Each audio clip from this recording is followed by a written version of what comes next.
Olá, pessoal, eu sou Alberto E Delísola. eu sou Valéria E Delísola, onde você tá, Valerinha? no Delísola Cast. O podcast em que a gente fala sobre temas pertinentes, baseados em evidência. E estamos com um grande convidado hoje, Convidado especialíssimo. Matheus Andrade. Valeu demais aí Seja pela bem-vindo, sua Matheus. participação. O brabo dos concursos. Brabo dos O concursos. brabo. Muito obrigado. Esse nome é bom demais, hein? Esse nome é ótimo para memorizar, ninguém esquece. E antes de começar, Mas ele é brabo de verdade. ele é brabo de verdade. A gente quer te dar de presente dos nossos patrocinadores. Oh, aí sim. O Hidromel. Felipe Caramba, Mid, hein? lembrando que quem tiver interesse tem aí o cupom desconto para você poder comprar. Ele, na verdade, ele é tipo um vinho de mel. Olha, Não é licor, não. que legal. Aí fica de É presente uma aí. delícia. E tem vários sabores. Então, você que tá em casa aí, ó, pode dar uma olhada lá no site do Felipe Mid. Vocês vão encontrar uma infinidade de sabores. Bonito E demais, hein? vocês vão gostar. Gostei, certeza. muito obrigado. Muito obrigado. Leva lá pra Franca lá, tomar com os amigos. Com certeza. Isso aí. E aí, Matheus, que bom que você veio aqui e a gente tá podendo bater esse papo. Você ganhou bastante notoriedade, né, pela sua jornada no concurso, que é mais do que só ter conseguido passar. Sim. Tinha tudo pra você não passar, né? Perfeito. E eu queria que você contasse um pouquinho de sua história, de como que você estava desde lá trabalhando de operário, Sim. enfim, trabalhou já com cola, trabalhou com costura, trabalhou já com Foi. um monte de Antes atividade. dele entrar, só avisar aqui pro pessoal que ele é o cara que passou em vários concursos, né? E não sendo formado em direito, né? Não tenho o formação em Matheus? direito. E concursos pesados, concursos que caem muita questão jurídica, muita letra Jurídica. fria da lei, né? Então, tenho certeza aí, meus alunos certamente te seguem, tenho Legal. certeza disso. Os que não seguem deveriam seguir. Deveria, falha de Tá? caráter, não tá seguindo. Falha de Falha de caráter. caráter. Então, sigam. É @MatheusAndrade.me. Andrade.me. Então sigam o Matheus, gente, cola nele que ele tem todas as técnicas para passar em concurso e ele vai falar um pouquinho disso aqui pra gente hoje. Legal, muito obrigado pela introdução. E esse lance do concurso, né, surgiu de uma necessidade, na verdade, né? Eu falo que a gente até comentou sobre isso. O concurso público ele é uma porta de entrada para uma vida melhor sem regresso, né? Uma forma de ascensão social sem regresso. E eu, quando era muito novo, não gostava de estudar. Ao contrário de você, que eu imagino que devia ser bom aluno na escola, Alberto, eu era péssimo aluno, fui reprovado, né? Fui reprovado no primeiro ano do ensino médio, e, enfim, as oportunidades eram poucas para mim naquela época em função da minha qualificação. Aí trabalhei em fábrica de calçado, Você começou muito cedo a trabalhar em fábrica. eu comecei a trabalhar com 14 anos. Necessidade, aí não Uhum. tinha grana, e aí, enfim. E eu tentei, tem uma história curiosa, eu tentei não trabalhar em fábrica. Eu lembro que eu fui fazer uma prova, a minha mãe conhecia um cara que era numa loja de parafusos, chamava Casa dos Parafusos. Existe até hoje essa loja. Veio me patrocinar, porque eu já contei essa história algumas vezes. E essa loja, a minha mãe tinha um conhecido lá, não sei se era o dono da loja ou se era o gerente, e ela falou, meu filho precisa trabalhar, você não arruma um emprego para ele? Ele falou, eu até tô precisando, inclusive. Fala pra ele vir aqui e tal. E aí eu cheguei lá e ele falou, eu tô precisando e tal, só que tem que fazer uma prova. Aí eu pensei, aí enrolou, né? Falei, do que é a prova? Ele falou, não, uma provinha de matemática. Eu falei, então enrolou um pouco mais, agora ficou mais difícil. E aí eu sentei lá para fazer a prova, ele me deu a folhinha e tal, e aí eu lembro que todas as questões eram assim, fulano comprou 1 cento de parafusos, pagou R$ 25 e vendeu com 30% de lucro. Qual o preço de venda do parafuso? Eram todas as questões assim. E eu comecei a olhar as questões, assim, não tinha nada muito difícil, era porcentagem, juros simples. Não que eu dominasse, mas dava para dar uma enganada. Só que tinha um detalhe, eu não sabia o que era cento. Eu não sabia o que era cento. Aí eu fiquei em cima das questões, eu falei, ele comprou 1 cento de parafuso. E eu nem me liguei Como é que eu pergunto agora, né? Aí eu fiquei com aquela prova, aquele suor descendo frio, eu falei, como é que eu falo? E aí foi passando o tempo, eu cheguei, peguei um cara que estava passando, falei, vem cá, o que é cento? Ele falou assim, cento é cento. Ele não quis falar. Ele se ligou que eu estava travado nisso aí.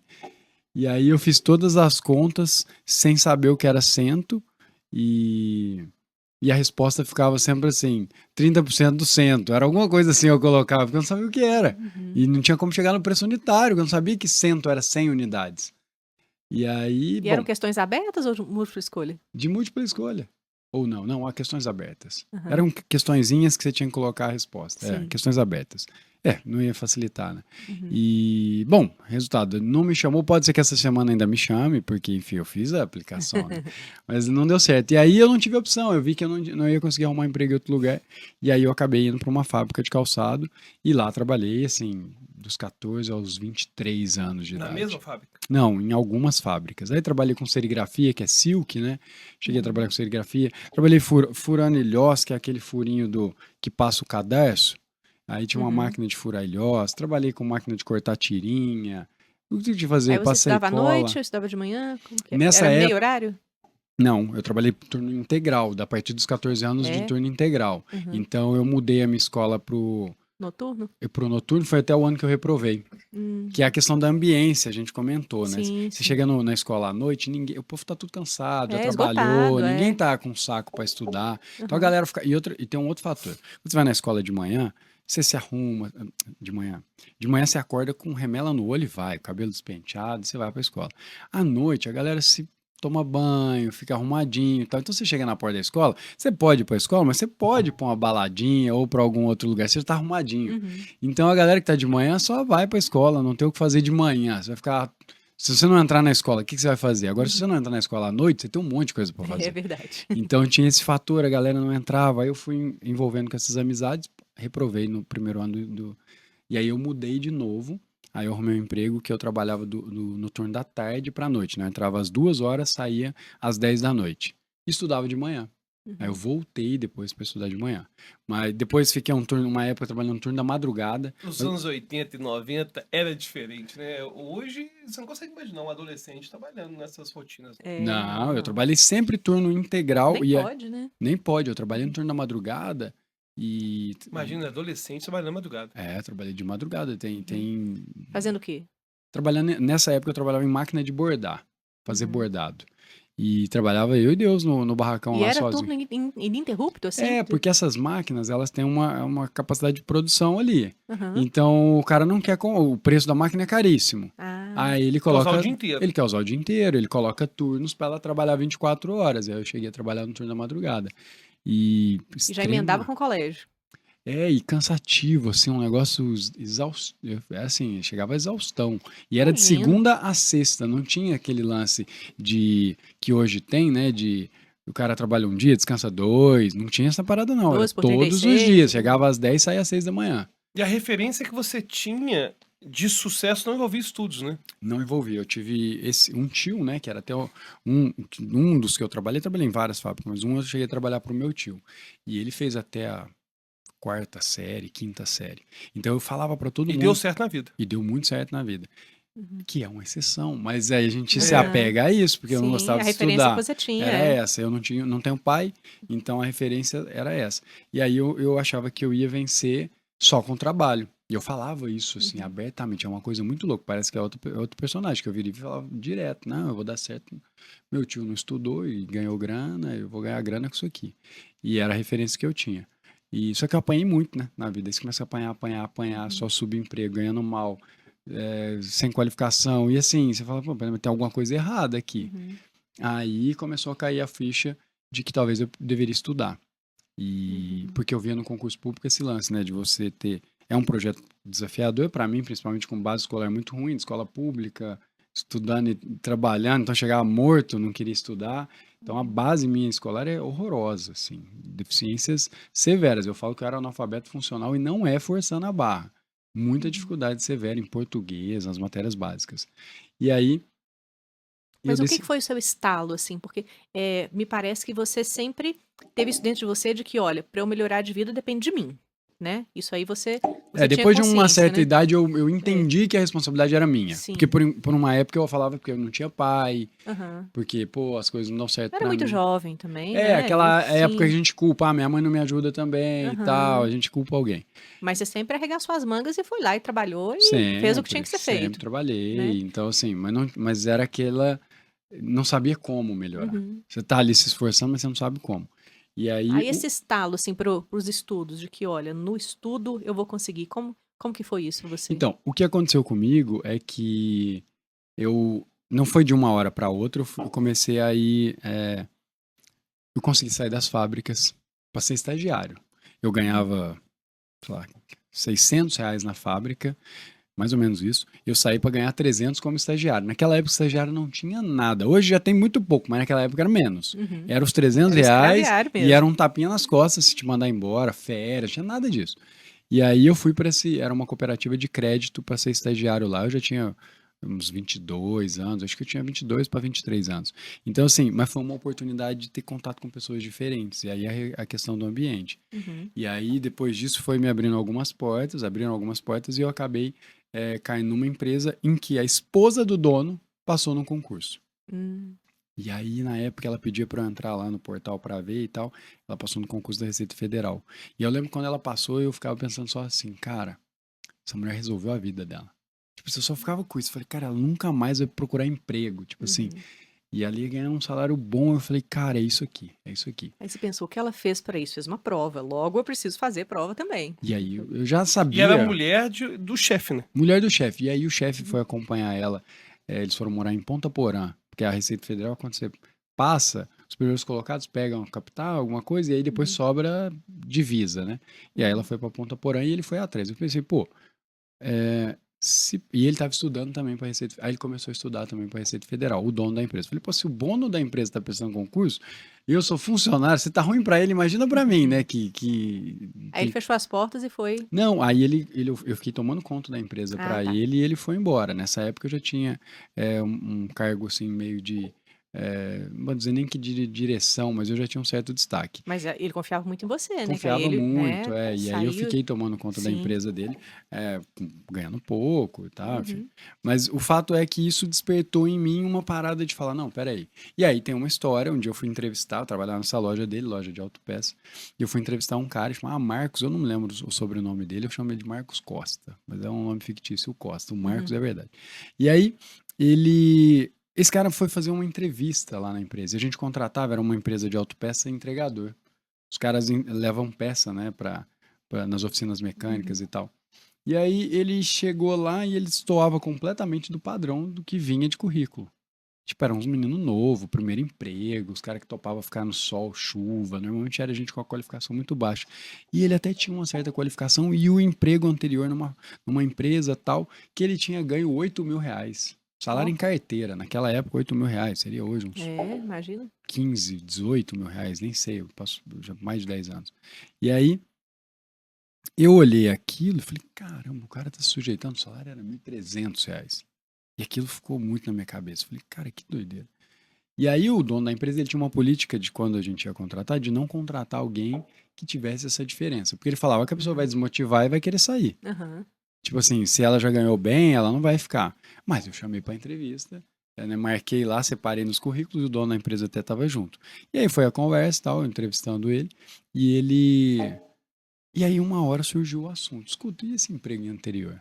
Ele já falou assim de cara, ele falou, eu sei que isso aqui deve estar causando bastante desconforto aí, porque eu ganhei muito bem e tal. Mas eu queria falar pra vocês que eu tô há 2 anos procurando emprego e eu não consigo recolocação pra ganhar nem aquilo e pra ganhar nada. E eu preciso trabalhar. Eu tava sentado, eu falei, caramba, eu tinha uns 48 anos. Eu falei, caramba, o cara tá tendo que começar a vida de novo aos 48 anos de idade. E nada errado, 48 anos de idade hoje a gente sabe que é muito novo, mas eu não queria ter que passar por isso. Uhum. E ali eu falei, cara, eu preciso me agarrar a alguma coisa que não aconteça a mesma coisa que aconteceu com ele. Então eu falei, eu não quero ter que passar por isso aqui. E é o que acontece muitas vezes na iniciativa privada, né? CLT. Em turmas de concurso a gente vê pessoas que trabalharam a vida inteira na iniciativa privada, aí foram demitidos. Eu tive um aluno mesmo, você lembra, que de quase 70 anos, É isso. que foi fazer concurso, começar do zero, porque trabalhou a vida inteira num lugar e foi mandado embora, e trabalhou muito tempo sem carteira assinada, aquela bagunça toda, e começando do zero Não, às mesmo. vezes até tem carteira assinada, mas ele vai se tornando tão especialista e tão especialista que não tem como alocar ele no mercado. É isso. Então você pega um cara, aí trabalhava, por exemplo, sei lá, no setor de mídia, de tinta, do varejo, pô, e ganhava R$ 20.000. Tá, mas aí quantos Não tem desses outra que tem? empresa. É Quantos isso. desses no Brasil? São Sim. 3, são 4. Porque o cara vai especializando, e aí... Aí aquilo você se espelhou naquela situação naquilo e já falou, foi um olha, alerta, e aí, aliado a isso, todas as pressões da iniciativa privada E eu tive vários problemas na empresa, que às vezes eu falava, puta, ia ter que engolir o orgulho, ia acordar no outro dia. E você tinha muito problema com a empresa, mesmo se dando bem com o chefe, se dando bem com a empresa. É que, na verdade, esse se dar bem com o chefe é assim, ó. Ele dependia muito de mim. Então, ele... Ele nem tava mais na cidade, né? Isso, e ele foi atrás dessa parada. E ele confiava. Mas era um cara que pagava pouco, Uhum. que, tipo assim, se tiver que chorar, que seja você. Tipo assim, esse cara não tem muito jeito, não. Uhum. Tem até uma ocasião que eu saí para fazer uma cirurgia, desvio do septo, né? E aí, isso foi a única vez que eu me ausentei da empresa. Aí ele voltou da cidade que ele tava, ele falou, não, eu fico aí nessa semana que você não vai estar, tal, durante a cirurgia. E na época eu já tava procurando de concurso público. E aí ele viu no meu computador, no histórico, porque eu nunca paguei. Enfim, tipo assim, eu lidava com todo o dinheiro da empresa, a preocupação dele era o meu histórico do canal do histórico do navegador. E aí ele foi lá, mexeu no meu computador e viu que tinha no histórico. Por que eu fazia? A internet de lá era melhor do que a da minha casa. Por vezes eu colocava alguma coisa para baixar lá e deixava baixando. Isso, e depois pegava o pendrive e levava para casa, porque em casa a internet era ruim. Matheus, eu sei o seu plano, Matheus. Você está estudando para concurso? Exato. Aí quando eu voltei, eu tava muito fragilizado. Você tá gastando seu tempo de trabalho estudando, Matheus. Estou pagando para você estudar, Matheus. Vai um déjà vu aqui, parece que voltei lá. E aí ele chegou no dia lá que eu voltei, né? E eu voltei, foi uma coisa muito bizarra. Porque eu voltei, imagina, eu era o líder da empresa. Eu tomava conta dos funcionários, eu cobrava eles como se fosse dono. Inclusive, ele me colocou uma participação para eu poder assinar as coisas. Então, eu estava no contrato social como sócio. E eu lidava com aquela empresa como se eu fosse dono. Final de semana, a gente abriu outra loja. Eu peguei a empresa com faturamento X e depois era 4X. Falando a gente, né? E a gente o tempo todo. Tudo. Era aquele negócio de vestir a camisa. Eu tava cobrando a galera vestir a camisa, porque eu tava ali embora. E aí, quando eu cheguei na empresa, parece que o negócio já tava meio esquisito. Você se sente, chegou no lugar, você falou, tem alguma coisa aconteceu.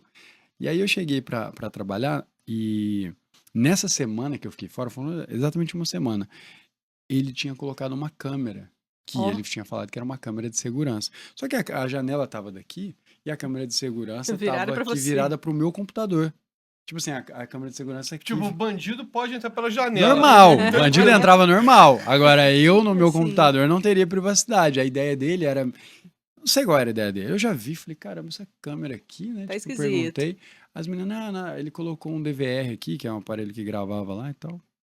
Não me falou nada, eu tava tomando. Tipo assim, e aí parece que tava um clima que Aí parece você já que sentiu eu já que... senti. Aí cheguei lá na sala, aí ele me chamou na sala dele, aí ele, porque você tá ficando estudando e tal. Exatamente isso que você falou, eu não te pago pra você ficar estudando. Eu tinha acabado Sendo de que voltar você da carregava nas cirurgia, costas a empresa. E a empresa nessa época ela faturava 3x do que quando ele tava. Eu tinha aberto uma outra filial. Tipo assim, eu tava colocando muita pressão, a empresa crescendo muito enquanto ele tava fora. E aí ele veio com essa. A minha vontade era ir embora. A minha vontade era pedir demissão, só que eu tava noivo naquele momento, eu falei, cara... E aí eu fui embora e comecei a mandar currículo.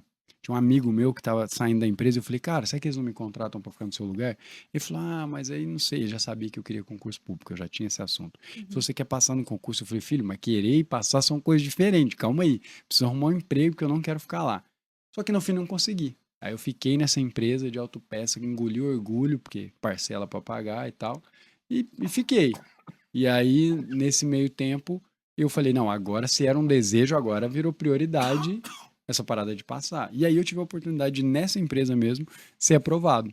Aí passei no concurso, cheguei pro dono. No seu pouco tempo livre, você Sempre, utilizava o depois, máximo possível tudo. para Depois, estudar, tempo de qualidade. Eu só tinha o estudo, eu saía estudar. E era uma É o que eu falo para os meus alunos, eu falo, gente, que às vezes o aluno tem a impressão de que ele tem que tirar o dia inteiro para estudar, pedir conta, para ficar, sabe, 10 horas por dia estudando. Quase ninguém tem essa... Ninguém tem essa vantagem. Então, Robertinho tá... Tô morrendo. Engasopado. Eu tô disfarçando, é difícil. Não tem jeito.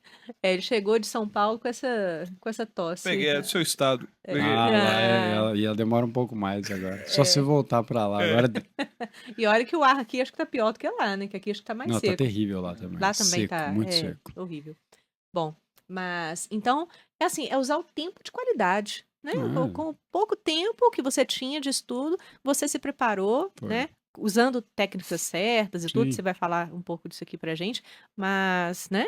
Pra dar certo, não existe essa Só tinha essa opção. Agora, algumas dúvidas que eu tenho. Nessa época, já existia no Orkut, enfim, essas comunidades de concurseiro, Já. esses sites. Eu lembro que fórum era uma coisa Fórum, forte. Fórum Concurseiros. Isso foi em que ano, Matheus?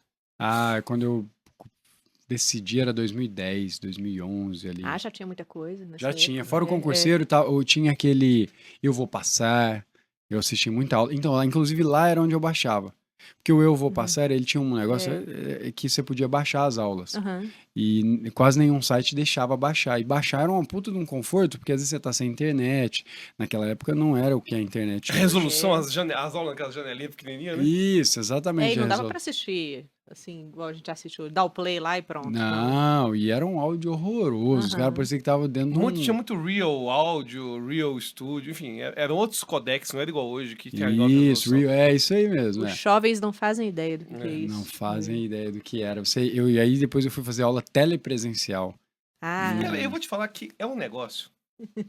Nós já demos aula telepresencial. Mas eu achava engraçado, porque é um negócio. Eu tenho dificuldade. Claro que agora tem certo anacronismo, né? Porque a gente tá falando hoje, dos dias de hoje.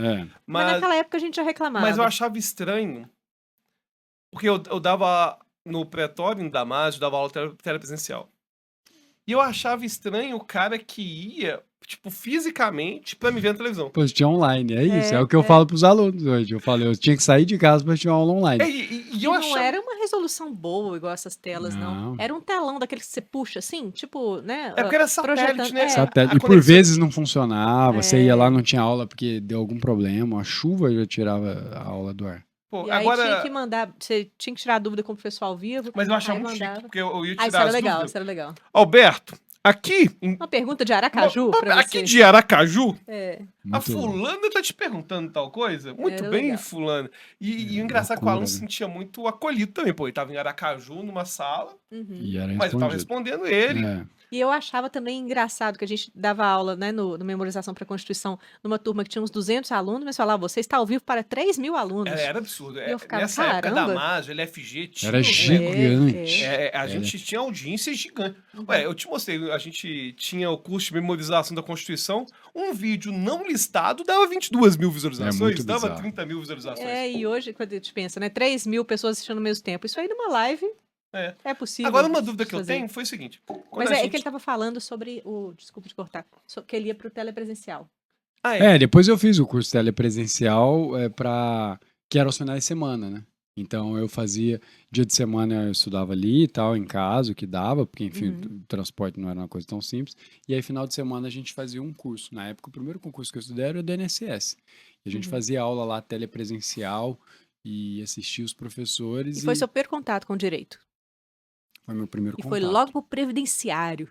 Pois é, mas o previdenciário é uma matéria gostosa de aprender. Mentira, você gosta? Não, pelo seguinte, não é nem que eu gosto, ela é uma matéria do dia a dia, né? Ela é então, dinâmica, as sim. aposentadorias, pensão, a gente sempre tem dúvida nisso aí. Aí como é que é? Como é que eu vou aposentar? É tempo de contribuição? É idade? E aí eu aprendi muito nessa época. Aconteceu uma coisa até curiosa. Recentemente eu perdi um primo, né? Faleceu num acidente. E aí minha mãe tava, nossa, ele não vai conseguir, ele tava sem registro e tal, né? Porque ele não vai conseguir passar a pensão para os filhos vão ficar sem pensão. Eu falei, mãe, pela idade do Lucas, é provável que ele já tenha mais de 10 anos de contribuição. Na época que eu estudei, quem tinha mais de 10 anos de contribuição tinha uma carência maior. E você lembrou? Eu lembrei. E aí foram atrás, ele tinha o direito e aí conseguiu passar a aposentadoria. Olha só, tá vendo? O previdenciário, ele rememorou lá de trás. Mas eu estudei no telepresencial e depois logo que depois o remoto, né? Porque aí eu vou passar, né? Que é o EVP lá e tal, estudei nessas plataformas e me ajudou muito depois. Porque é muito mais prático, né?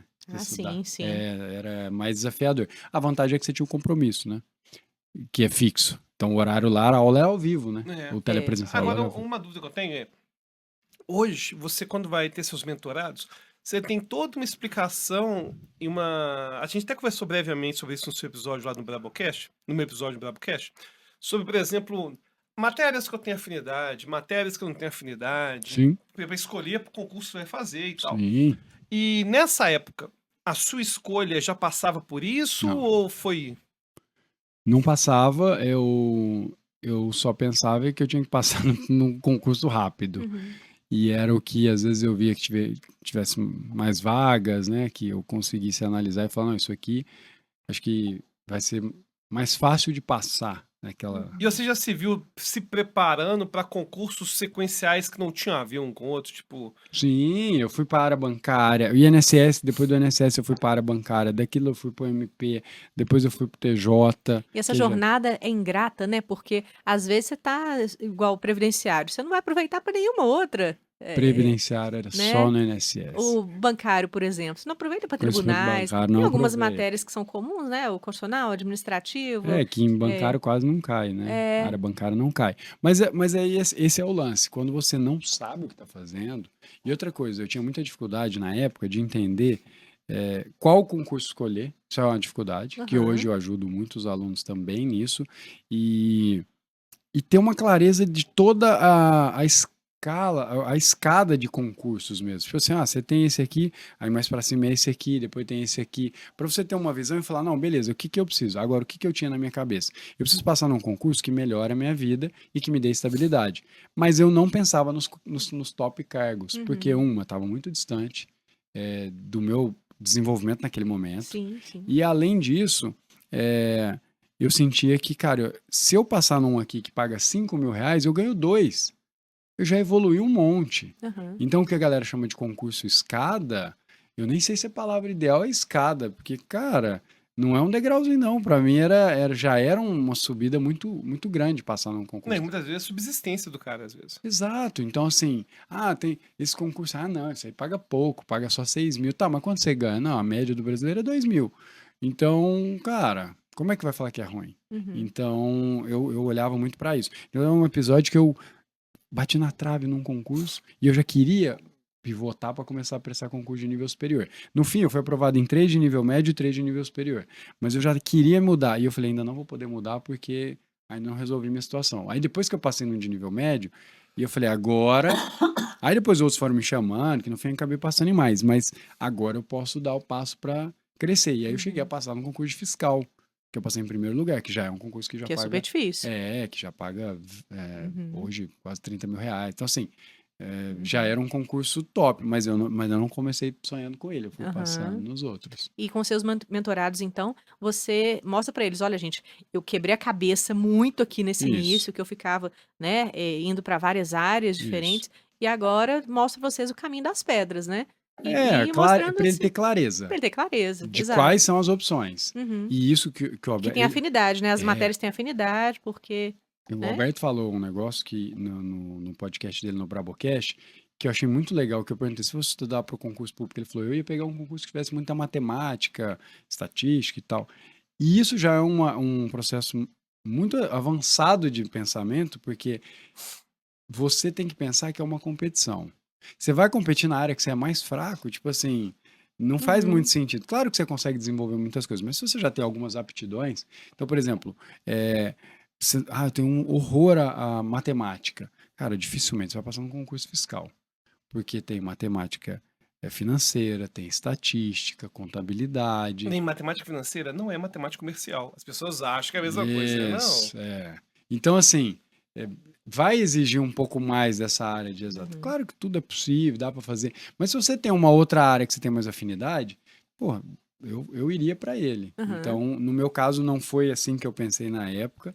Eu só queria passar, mas hoje eu tenho essa clareza de que se você tem algumas habilidades ou alguns bloqueios, porque às vezes a pessoa tem bloqueio em matemática. Tem aluna mulher que fala, Matheus, eu prefiro apanhar do que fazer matemática. Então, assim, cara, não pega um concurso que tem matemática. Claro. Tem né? tantos outros? Tem tantos outros. São poucos os que têm matemática, pode falar a verdade. Eles são em menor quantidade do que os que não têm. Estudar direito é uma coisa que cai muito mais em concurso. Muito mais, e é muito mais fácil de aprender. Porque matemática tem muito pré-requisito, né? Ela é toda baseada em pré-requisito. E o direito você consegue aprender do zero. Nossa, aprende. O problema é que a matemática, o cara, às vezes, por exemplo, fala assim, a matemática vai cair, é de nível de 2º grau. Mas tem um monte de coisa nesse falar que é 2º grau que o cara às vezes não faz ideia. O que é funções, sinais de funções, taxa de crescimento. E se você pudesse elencar, para quem está nos assistindo aqui, os você considera... Eu vou colocar erros, mas é claro que se você foi aprovado não é erro, né? Mas enfim, erros que você hoje olhando para trás, você Faria considera que diferente. foram erros que você faria diferente na sua preparação? Ó, boa pergunta. Porque aí é o lance que a gente acaba vendo que nem tudo foi erro, né? Uhum. Um deles, eu, eu tinha um péssimo hábito de estudar só com edital aberto. Ou eu consegui estudar muito mais com edital aberto, que é uma coisa que eu prego completo oposto hoje, né? Mas é curioso, porque, tipo assim, eu, a minha falta de disciplina naquela época, eu compensava com estudar para edital que está aberto. Porque aí a motivação é maior. Você já tem o salário, já tem a quantidade de vaga, e aí eu consegui estudar. Quando não estava em período de edital, eu procrastinava um pouco mais. Então, uma das coisas que eu corrigiria definitivamente seria fazer uma preparação com um tempo maior, porque eu acho que isso ficava fazendo eu ter que pular de um edital para outro, porque senão eu não estudava. Então, às vezes eu pegava um concurso que não tinha muito a ver comigo só para poder pegar a motivação extra. Que aí tem a pressão, né? É a pressão. Ó, tem a data tal, então Isso. tem que fazer. Quando eu comecei também, eu não tinha técnica de estudo. E eu não falo isso porque hoje tenho técnica, eu ensino isso. Não é, é porque assim, a gente não foi treinado na escola. Você sabe melhor do que eu. A gente não foi treinado na escola a A gente estudar. tava comentando, né, do zoar a bunda na cadeira. A gente acha que é só sentar e estudar. Eu tinha uma concepção, olha que bizarro. Quando eu ia fazer prova, e antigamente a maioria das provas você não tinha local marcado. Eu sentava na primeira carteira. Porque eu pensava, o cara que sentava na primeira carteira na época de escola, ele era bom. Então eu vou fazer o concurso, eu vou sentar aqui que deve ter alguma coisa de energia aqui nesse lugar. Mas aí que eu descobri que é o pior lugar para você sentar, se você tem escolha. Porque o fiscal de prova, ele fica na sua frente. Te distrai, né? Ele te distrai, ele encosta. Todo mundo que vai no banheiro, às vezes passa, encosta, você tá ali estudando, o cara encosta na sua cadeira. Então, você vê como que a gente vem com coisas, com Coisa meio mística, né? preconcepções não, e da escola. Então, assim, tem que sentar, tem que estudar tantas horas, não fazia revisão. Eu estudava uma matéria até acabar. Então, eu pegava lá português. Eu ficava 2 meses em português, por exemplo. Depois eu mudava para a próxima matéria. O meu desejo era acabar o curso. Quando eu acabasse o curso, aí deu tudo certo. Aí quando encerrava a terceira Quando matéria, chegava já esqueci o Não, português. quando chegava na primeira, às vezes eu tinha a sensação que eu não tinha passado por ela. Um eterno recomeço, né? Aí eu falei, não, eu não passei por essa matéria, não é possível. Tinha anotação minha, eu falei, será que fui eu que fiz isso? Alguém escreveu aqui? Eu ficava imaginando que tinha alguma coisa, não é possível que eu estudei, eu não lembrava de nada. Então, isso foi um outro erro bem complicado. Um terceiro erro foi começar, isso eu falo muito para os alunos, trocar de material a cada novo queridinho da matéria. Por exemplo, você tá lá, estudei 3 aulas num material de 10 aulas, e aí aparece um professor novo de direito constitucional. E aí eu tô seguindo o seu curso lá, bonitinho. Mas apareceu um outro que todo mundo fala, cara, eu não sabia nada de direito constitucional, esse cara mudou minha vida. Você fala, puxa vida, eu tô apanhando aqui. Aí eu trocava de material. Aí eu ia trocando de material. Então eu tava usando o material da Valéria, aí não, agora eu vou estudar com outro material. Aí depois eu estudava com outro. Aí no fim eu tinha um monte de curso começado. E nenhum assim. E eu nem tô falando sobre o fato de acabar, mas é o fato de ficar mudando de material com uma ansiedade de que Que o outro vai ser melhor. que hoje a gente trabalha em marketing digital, por exemplo, que a gente cada dia aparece um novo. É a mesma coisa. Eu dei uma palestra na Craft que eu falei mesmo. isso pros caras. Eu dei uma palestra para eles, eu falei, isso é uma coisa que eu aprendi lá. Não tem o melhor curso. Tem você fazer e aprofundar por sua conta e risco ali, utilizar as técnicas. Ah, não, mas é que agora tem esse cara que ensina tal coisa e revolucionou coisa. Aí você compra o dele, aí depois você compra o outro e você fica transferindo a responsabilidade de alguém que vai resolver a bala de prata. Quando eu dava aula no concurso, a coisa que tinha era os caras contrabandistas de material pirata que tinha Nossa, como é que toneladas. É hoje. Não, e tinha cara que gravava as aulas escondido e depois nunca mais ia ver aquilo, cara. Ele ficava gravando aquele tanto de Nas aula. fitas ainda. Ficava gravando Eu chamava de concurseiro pendrive, né? O cara anda, você vira ali e fala, nossa, achei um material da Receita. Não, põe aqui pra mim. Chegava tremendo, assim, põe aqui pra mim, passa lá. Ah, peguei uma videoaula de tal curso lá, do ponto dos concursos. Cara, passa pra mim. Nunca abriu. Isso é outra coisa também, então já vou colocar. Comprar curso. Eu fiquei uma boa época e não querendo pagar curso.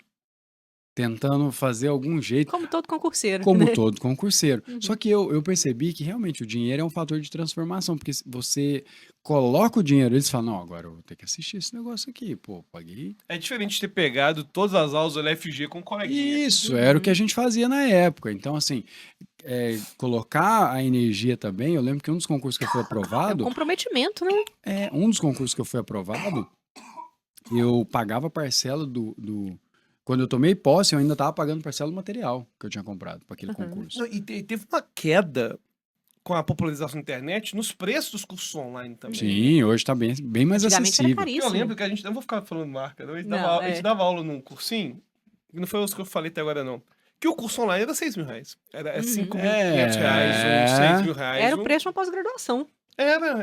Era muito bizarro, porque eu acho que eles ancoravam o preço que o cara pagava no presencial. É, E naquela época presencial era R$ 400 por mês. era. Então o cara coloca aí 12 parcelas, já dá 5 mil. Então, assim, era o que eles faziam a conta deles. É. Então você chegou a ter esse problema da overdose de materiais também. Sim, porque a gente ficava começando um material, começa outro material. Não, mas agora tem um cara lá que é o Vampiro. Lembra desse cara que era direito constitucional? O Vampiro. Acho que é Vitor Cruz o nome dele. Não, porque agora tem o Vampiro. Eu falei, pô, eu quero ter aula com o Vampiro. Agora é esse que vai me ensinar. E aí você ficava nessa neura de trocar. Não, agora tem um cara, como é que chamava? Acho que era Adriano, que era de contabilidade, que era uma matéria. Tinha o Superman também. Aí esse Adriano, ele tinha um negócio lá que era contabilidade 3D. E não, agora é isso aí, é 3D. Os caras estão aprendendo aí. Gente que não sabe nem somar, tá fazendo lá e tá acertando. Então você ficava nessa fissura de troca de material. E aí, depois que eu entendi que não, cara, qualquer material, assim, dificilmente você vai ter um péssimo. Porque Ainda a falácia do novo, né? De que a aquele. falácia de que da alguém vai novidade, resolver. Então, essa foi um outro erro que eu ficava nessa procura pelo próximo material, pelo próximo método, e não, de fato, olhando para dentro e tentando achar, pô, mas nesse material aqui, eu aprendi isso aqui, eu não absorvi nem isso aqui que eu já estou estudando há um tempo. Aí eu lembro que teve um material, por exemplo, de português que eu fiz, que nem era dos melhores, o áudio não era aquelas coisas, mas eu terminei esse curso e eu refiz ele. Não a videoaula, mas os materiais eu refiz. Chegou uma época que eu tinha 12 revisões. Eu que não sou bom de memorização como você cara, já estava tatuado, assim, eu já os casos, então assim, é essa repetição que é muito mais importante do que a troca por um outro negócio. Então você vai pegando os detalhezinhos. E outra coisa que eu perdi muito tempo naquela época, nesse lance de estudar só no pós-edital, né, praticamente só no pós-edital, era ele não fazer muitas revisões também. Porque não dava tempo, eu era o aluno da não dá reta tempo. final. Porque você pega ali, tem 3 meses entre a data de publicação do É edital e a isso, prova. é É o isso, que dá era pra o que fazer. tinha. Cara, eu dava aula de matemática avançada no concurso para perito. Aí eu dava aula de derivada, limite. Cara, dava pena dos alunos, cara. Porque eu tinha que ensinar limite e derivada. Eu tinha que ensinar até L'Hopital, eu ensinava um pouquinho de integral. E eu via que os alunos não sabiam o básico, do É. básico. E aí eu me senti uma situação muito ruim, que eu tô dando Tinha uma 3 meses pra aula, aprender que foi, toda a cara, matemática. como que em 3 meses... E o professor fica numa situação ruim porque os alunos não têm nem o que perguntar. Porque eles não têm Estão muito condição longe, né? de fazer uma pergunta pertinente pra aula, sabe? E dando aula também é muito ruim isso. É muito ruim e é o lance que vamos dizer assim, todo o universo de concurso público, ele é baseado nessa parada de que 90% não sabe o que estão fazendo ali. Então, são sempre 90% de pessoas que têm pouquíssima chance de ser aprovado, tem uma base muito ruim e aí a gente como curso hoje, a gente é o desafio, né? Eu dou aula para os caras que avançados ou eu dou aula para dar chance. A gente tem uma noção lá de tentar fazer essa progressão de pegar um cara que nunca estudou para concurso público, esse é o nosso papel lá. E até coisas do tipo, que o Roberto falou no episódio, que é o cara que acha que vai matricular no seu curso e já vai estar no cargo. Botar para os nossos alunos O do chegar... Correio, você do lembra? Correio, né? Ele acha que ele já tá, ele fala assim, mas Mas e escuta, se eu como não é que eu passar? Se eu não começo? passar, qual que é a garantia que eu vou ter? O aluno ligou uma vez pro curso que a gente dava aula e falou, mas peraí, eu tenho que fazer uma prova? Então, e se eu não passar? E esse dinheiro aí que eu tô investindo no cursinho? Então a gente Uai. tem até esse cuidado de explicar, ó, isso É. aqui, você vai fazer a prova e tal, mas quando que abre a inscrição? Não, ainda não abriu, tal. Então, Uhum. assim, um detalhamento que os cursinhos não têm. Até por isso a gente tem esse volume, Sim, porque a gente sim. trabalha com esse público. Mas a gente tem essa política de chegar até o nível mais avançado e depois começar a complicar. Mas você sabe que a graduação tá assim também, atualmente? Isso da turma desnivelada, né? Isso, Porque antigamente, né, na nossa época, tinha vestibular, que era mais. já tinha Já selecionado. tinha uma seleção, e hoje em dia, né, principalmente nas universidades privadas, o vestibular é muito simples, então acaba Sim. entrando todo mundo. E aí é muito desnivelado. E eu falo com o Alberto que às vezes eu me sinto na sala de graduação na mesma época de que anos atrás, lá no cursinho, que você tem gente assim. Eu tive um aluno recentemente que era um gênio, que tinha 3 graduações, assim, inteligentíssimo, e outro aluno que não sabe a diferença de mais e mais, né? E É. aí você tem que dar uma aula em que você vai do profundo ao É raso o isso. tempo É o inteiro. desafio do professor. É. Mas isso é um lance que. Agora, tem um outro lado social que vocês deram aula em cursinho e deram, enfim, trabalharam com concurso público, que é uma coisa que eu estava até analisando esses dias. O concurso público, ele deu tudo que eu sei. Hoje, claro, depois eu me desenvolvi em outras áreas, fui estudar outras Uhum. coisas. Mas não fosse o concurso público, eu não saberia nada. Eu não saberia a diferença de mais e mas. Uhum. Definitivamente não saberia. Uhum. Então, eu Tem um acredito. caráter pedagógico muito forte. Isso, porque ele tem uma situação que é a motivação natural da melhoria de vida. Então, assim, esse é um instituto que definitivamente não pode acabar no Brasil. Uhum. Eu tenho muito medo quando a galera fala, não vai ter mais concurso público, ou vão privatizar, ou não sei o quê. Porque se não fosse o concurso público, eu estaria na fábrica ainda. Uhum. Essa época eu já estava na loja, né? Já teria melhorado. Mas essa noção de melhorar de fato de vida, intelectualmente, vamos dizer, de aprender a ler, de hoje minha filha, de repente, me vê como exemplo de alguém que pega um livro e lê. Ela fica assim, papai, mas é muito grande. Tipo, se ela fala, não tem figura. E isso vai ser um estímulo. Então, assim, não fosse o concurso público, eu não saberia. Eu falo, eu sou muito ruim, eu fui muito ruim na escola. Por vezes eu não sei, às vezes eu tô em live e os caras colocam a sigla do estado e eu não sei qual é. Às vezes eu não sei qual é, porque eu falo, nunca caiu, nos concursos que eu fiz não caía geografia. E eu falo assim, e eu reclamo que não caiu geografia, porque se tivesse caído eu teria aprendido. Uhum. Porque tinha um motivo por trás. E a escola, na época do ensino médio e tal, ou mesmo na faculdade, principalmente no ensino médio, é meio que eu tô fazendo porque é obrigado. E não te deu essa base, né? A base que você foi ter lá nos concursos. Exatamente. Uhum. Então, assim, eu acredito, eu não sei se tem como fazer esse cálculo, mas eu acredito que o concurso público sobe a média não sei se de QI, porque é um coeficiente de inteligência, é um negócio mais estático, mas que aumenta o desenvolvimento intelectual da população, eu não tenho dúvida. E motiva, né? Por conta da motivação. Você tem um cargo que se você passar, então as pessoas que estão em dificuldade, elas conseguem olhar e falar, não, isso aqui eu quero. E faz sentido eu estudar agora. Então, gente que volta a estudar aos 40, 50, 60 anos. Então, por isso que eu acho que o concurso público nunca pode acabar, porque ele tem esse fator. Se não fosse concurso público, eu não teria estudado, eu não me apaixonaria pela leitura, eu odiava ler. Eu terminei o ensino médio batendo no peito, falando que nunca tinha lido um livro. Da escola eu não lia nenhum livro. Esses dias eu fui ler Dom Casmurro, eu achei sensacional. E eu era assim, cara, Dom Casmurro, Deus me livre. Sabe, esses livros de literatura, assim, que eles passavam na escola, eu nunca li. Mas isso é muito culpa da escola. A gente teve um episódio aqui sobre leitura, né? Mostrando. Nós falamos sobre isso aqui, como que a escola quer empurrar certas leituras Que para o é aluno difícil, pra sem. até Sem dar depois. um aparato para o aluno É. ali. Você pega um aluno que, coitado, tem um mínimo de letramento e bota ele para ler Senhora, José de Alencar, sabe? Ele vai tomar ódio pela leitura. Pega ódio. E aí, hoje em dia, até que as escolas estão tendo mais preocupação com isso. Colocam Harry Potter, Sim, né? porque o Leituras que negócio é se apaixonar pela leitura. exato, exatamente. Não necessariamente tem que ser esses autores. E você tem que terminar o livro ali, Isso, né? É na força E do. decorar, né? Sim, Que não vale você ter é uma na punição. opinião. Tipo assim, também é um modelo que força a decoreba, né? A Capitu, o que aconteceu em tal parte que a Capitu fez não sei o quê, qual era o apelido que tinha. Tipo Aham. assim, pô, a história é muito mais É, profunda que isso, do que sim. esse detalhe. Eu já trabalhei em biblioteca e aí a briga que eu tive lá, que eu já cheguei brigando, é que o pessoal colocava as crianças de castigo na biblioteca pra copiar livro. A Cara, pessoa cria como que repulsa, né? pode? É o É, ranço, né, de sim. negócio. Aí eu briguei, falei, aqui é proibido, castigo. A biblioteca tem que ser um lugar lúdico. A criança tem que Sim. chegar e gostar, E né? ficar olhando, né? Enfim. É. Mas, Então mas você eu, teve esse gosto pelo estudo foi pelos concursos públicos que te depois que eu deu. passei no concurso, depois que eu passei, a gente se adapta àquela rotina de estudar e depois fica Uhum. um vazio. Eu já falei isso pro aluno, o aluno não Oh, que acredita. legal.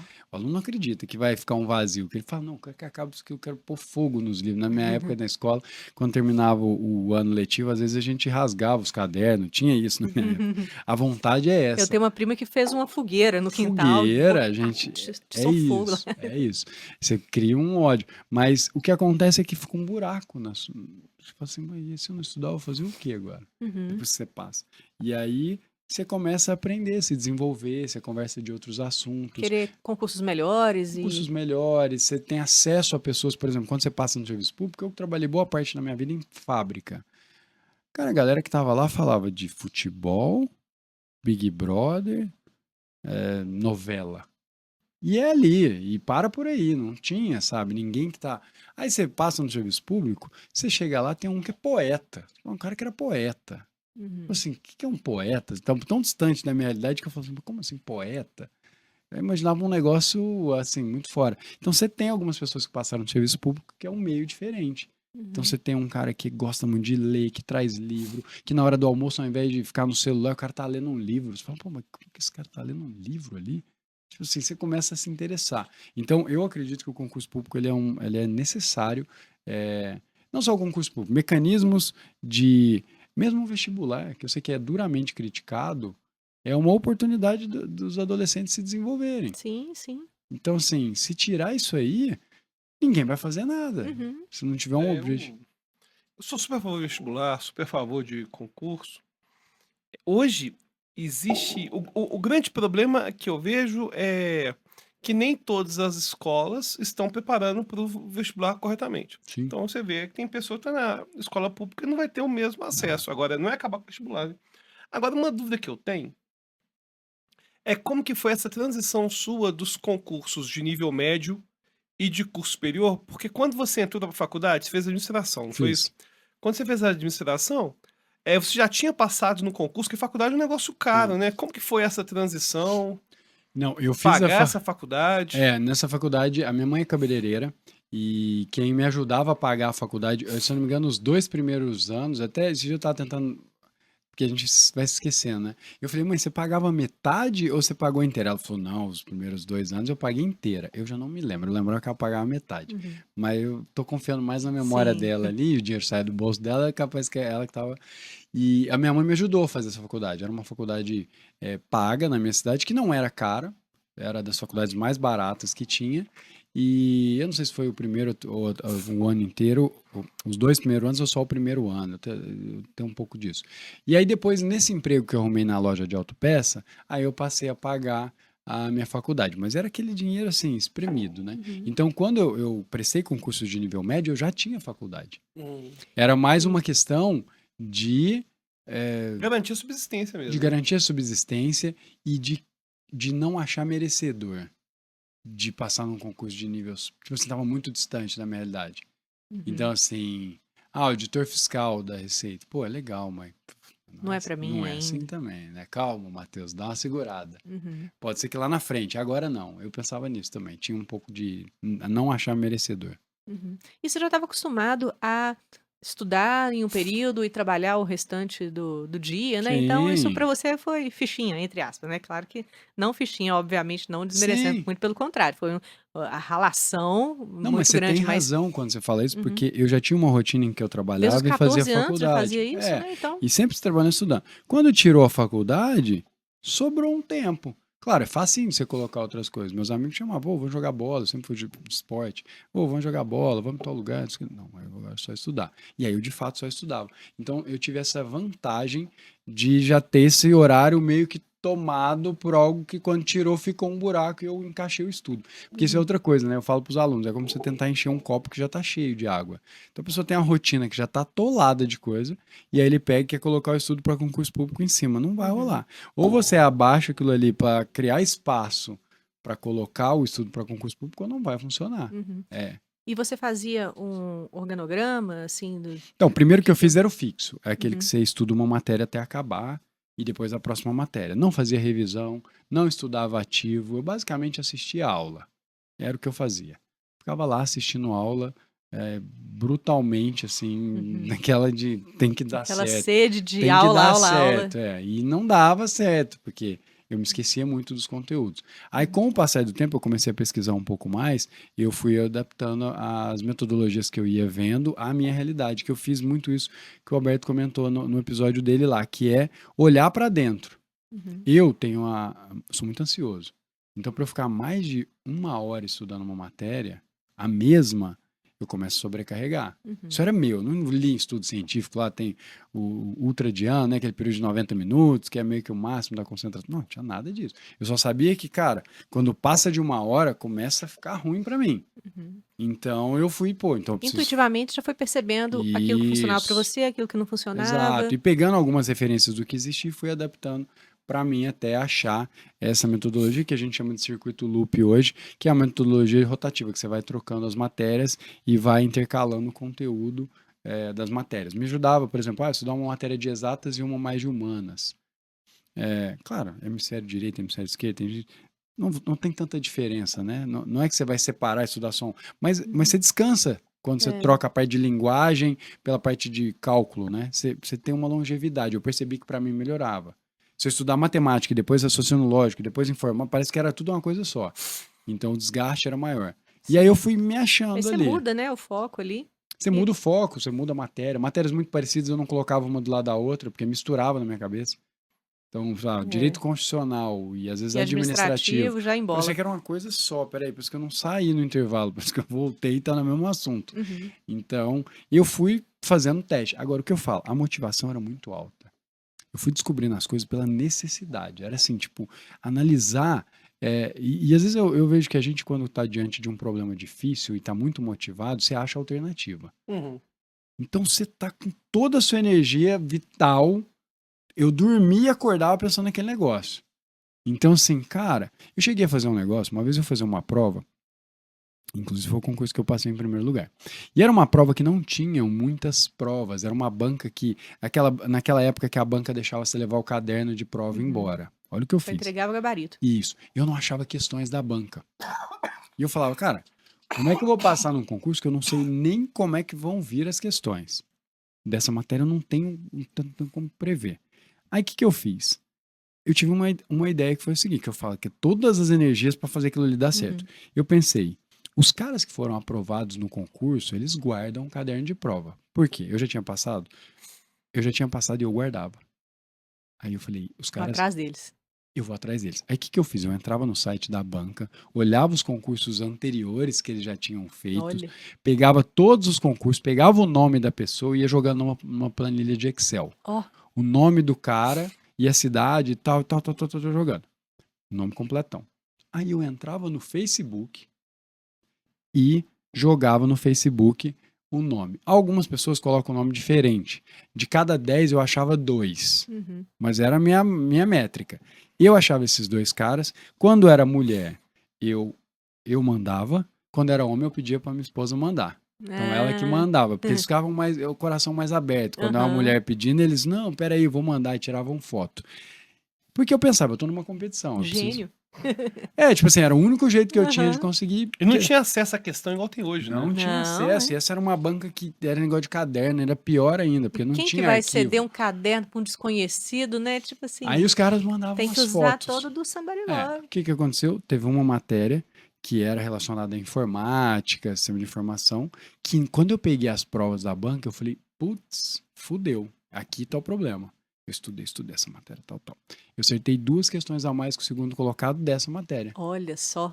Então, é óbvio que fez a diferença. Por quê? Porque eu tava com toda a minha energia vital e tudo naquele projeto. Que legal. Então a galera não entende qual a força de você estar 100% assim, eu preciso... Obstinado Isso naquilo aqui ali. tem que funcionar. Uhum. Então, várias alternativas que eu fui criando, por exemplo, uma prova da VUNESP, prova de escrevente do TJ de São Paulo, cai atualidades. E atualidades é extremamente ingrato. Primeiro que eles colocam Pode assim, cair qualquer coisa. pode ser qualquer coisa, e tinha um outro fator que é de qualquer tempo. É. Então você fica num limbo. Você Diretas já, né? É. Questão de tipo atualidades. assim, já foi Aham. atualidades. Aí, Mas aí o que eu falava? Cara, como é que eu vou fazer? Eu peguei as provas da VUNESP, olha o que eu fazia. Eu pegava todas as provas da VUNESP e quando eu achei esse padrão, hoje na internet um monte de gente fala disso aí, que é igual seus conteúdos. Aí todo mundo pega o seu conteúdo e replica de alguma forma. Eu peguei isso, eu pegava os cadernos de prova, é só desespero, não é nem inteligência, é desespero. Eu pegava a prova, olhava a data de aplicação da prova. Então a prova foi aplicada dezembro, beleza. Eu olhava a questão de atualidades e toda a questão de atualidades ela tem um texto de referência. Ela tem o momento que ela foi retirada, o acesso. Então, no site do UOL ou no jornal Folha de São Paulo, e aí tem a data. E eu olhava, foi dezembro. Quando foi a data do texto? Texto mês 10. Beleza. E aí eu fui parametrizando tudo. Estabelecer um padrão, né? Aí eu achei um padrão. A prova da VUNESP é assim até hoje. Eu pensei, os caras vão assistir vídeo e vão mudar. Não mudaram. A prova da VUNESP é o seguinte: quando vem a prova, normalmente você pode voltar. O mês da prova, descarta, não vai cair. Porque tinha gente que era assim, notícia faltando 3 dias para a prova. Caiu um helicóptero, não sei das quantas. Não, a prova já tá feita. digitada. Mas a galera não Entra tem numa essa pira, né? noção. É. A galera começa a mandar, mudou uma lei. Eu falo, essa prova tá pronta tem 3 meses. A Sim. logística, prova no Brasil inteiro ou no Claro. estado inteiro. Mas a galera não entende esse outro lado. É. E aí eu peguei e mapeei. Sempre que sai a prova da VUNESP no mês de dezembro, por exemplo, você volta, daquele mês de referência você descarta, o mês anterior ainda você também descarta, o ponto-chave é aquele terceiro mês, que é mais ou menos quando sai o edital. Então, 3 meses antes da prova. Então, seria ali o mês 10, é o mês... Cara, as notícias vão estar no mês 10. As notícias vão ser do mês 10. E eu falava isso no vídeo, aí vem a prova. Os caras falam, ele sabia, tem informação privilegiada. Não. O examinador, ele manda para um cara, o cara prepara aquela prova, vai para uma gráfica, tem toda uma logística. Ele tem que fazer isso numa época. Uhum. E ele normalmente faz 3 meses antes, é o que a banca faz. Interessante. Mas como é que a gente descobre essas coisas? Desespero, motivação no alto, vontade de mudar de vida. Então, assim, o que eu ensino pra eles é isso. E é difícil ensinar desespero, motivação, né? Não dá pra ensinar. Não dá pra ensinar. Não. Fala pra cá, você tem que... Sangue no olho. Sangue no olho. Tem um filme, eu não sei se vocês já assistiram, que eu agora tô indicando, assim, sempre. Qual? Chama Repetente. Não, nunca Eu me vi. identifico Já viu? demais. É de um indiano fazendo uma É de prova. um indiano que faz um já concurso. Não. É de um indiano, tem na Netflix. É de um indiano, Manojo, sei lá como é o nome dele, que ele quer fazer uma prova para uma autoridade policial da Índia, né? Mas é muito bizarro porque são 200 mil inscritos e só passam 30. Mas um concurso na Índia, cara. Isso que eu fico pensando. Bilhão de pessoas. Sempre vai ser ruim, sempre vai ser osso. E Mais ele, de 1 bilhão de pessoas. Pois E a história é muito legal porque ele foi repetente na escola e eu reprovei na escola. Então eu tenho uma certa. Eu vejo a motivação. Claro, ele numa situação muito mais extrema que a minha. Mas é o melhor filme para concurseiro. A indicação. É a primeira indicação que eu falo. O repetente? Eu não tem o eu acho que é só repetente. Repetente Netflix. Fica Netflix. a dica aí pra você, hein?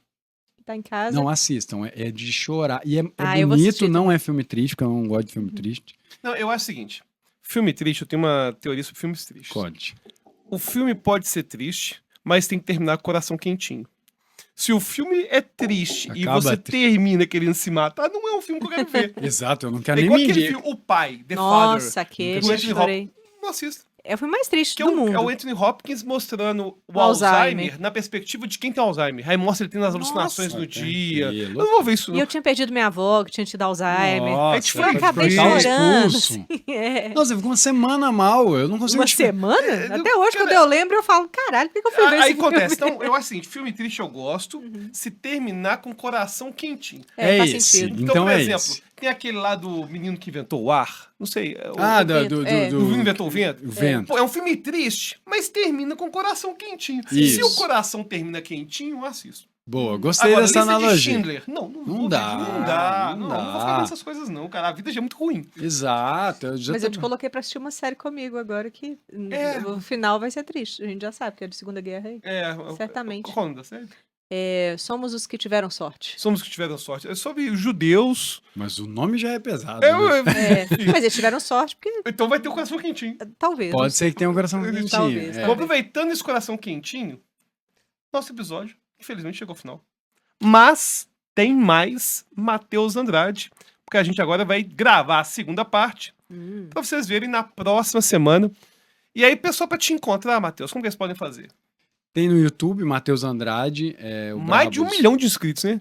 1,4 milhão. É absurdo. A gente Sensacional. A gente é o maior canal de como estudar para concurso público hoje da internet. E também no Instagram, mateusandrade.me, a galera pode me seguir lá. E o intuito é sempre falar a perspectiva de improváveis. Até o meu livro, e curiosamente eu esqueci, eu falei pra você que a minha memória é horrorosa, mas eu tenho um livro que eu queria te dar e acabou ficando em Franca e não tinha Vai como. ser em Franca, eu vou voltar. Você pra vai Franca. pegar lá, eu vou fazer. Eu vou pra E você me Franca. deu o livro seu e eu falei, eu não trouxe o livro. Aí daí eu lembrei. Ele vai lá buscar. Mas esse livro trata de. Eu sempre falo de concurso numa perspectiva de pessoas reais. Uhum. Eu chamo de os improváveis, né? Que é o título do livro, é Improvável. É um guia prático para passar em concurso mais rápido. Mas o ponto é pessoas com rotinas difíceis, que não tiveram a melhor escola, que é com quem. E eu tenho vários casos muito mais improváveis do que até a minha história. E é por isso que eu falo para esse público. Então, quem quiser conhecer um que pouco do ótimo. trabalho, vai ser muito bem-vindo. Ó, parabéns pelo seu trabalho aí. Certamente vai se encontrar mais vezes, conhecer o livro. E aí, você que assistiu, tem que dar o like, viu? Se você não tá dando like, se você não tiver a obsessão de em todos os vídeos antigos dar like em todos e comentar todos, pode ser simplesmente um spam, não tem problema não, né? Gera É isso engajamento. aí. Então, valeu demais, pessoal, e até a próxima. Obrigada, Matheus. Até mais, Valeu. pessoal. Valeu.